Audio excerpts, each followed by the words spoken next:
Now, Mr. Speaker, government is about making choices, and the new Prime Minister has made a choice. He has chosen to take the winter fuel allowance away from low-income pensioners and give that money to certain unionised workforces in inflation-busting pay rises.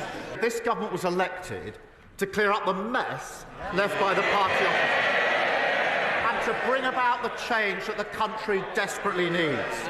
Our first job was to audit the books, and what we found was a £22 billion black hole.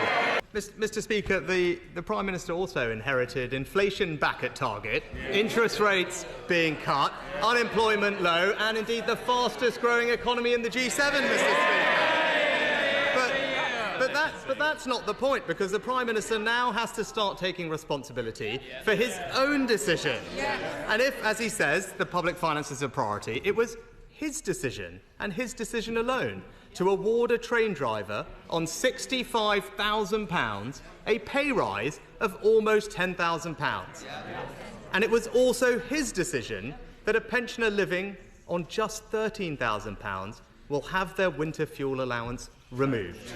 I just want to stop you there. I just want to stop you there. On that 22 billion, I want everybody watching this to know and understand that nearly half of that 22 billion, £9 billion, comes from decisions that your government has made to give many public sector workers pay rises above inflation, including junior doctors getting 22% of an increase over 2 years. So again, when it comes to winter fuel allowance, that was a choice. It was a political decision for the reasons that you say. You want to sort out the economy. But how can you justify it to viewers who feel like it is an attack on some people who've worked hard all their lives?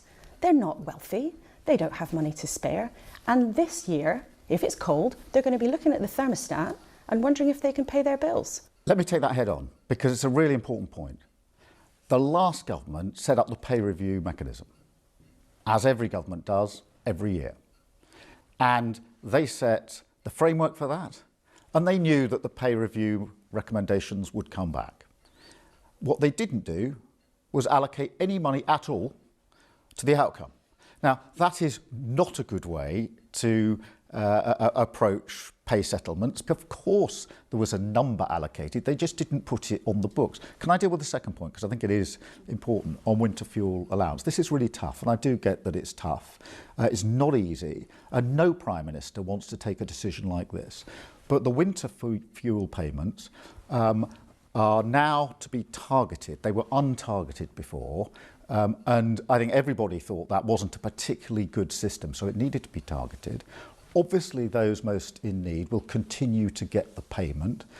All of those on pension credit will get the payment, and we want to get as many people onto pension credit as we can. We want to align housing benefit with pension credit, something that wasn't done by the last government, which will improve the situation. And of course, this is really important, by ensuring we're fixing the foundations, by ensuring we've got economic stability, something that's been missing for the last few years, we can absolutely commit, and we do, to the triple lock. And what that means, Laura, which is really important, is that the increase in the state pension will outstrip any loss for pensioners of the winter fuel payment. So that is really, really important. Have been living with inflation, but this we've still got other things to talk about. But I just want to briefly ask you. No, but Laura, I mean, what you say there is really important, because talking to many pensioners in the last 2 or 3 years, the things that have hit them most and hardest are inflation, because it got out of control under the last government, energy bills, because the steps that were needed to be taken years ago weren't taken, and the cost of living. I'm determined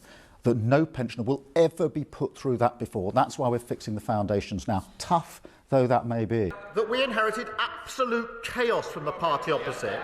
We lost an average of 3 million working days a year to strikes under his watch.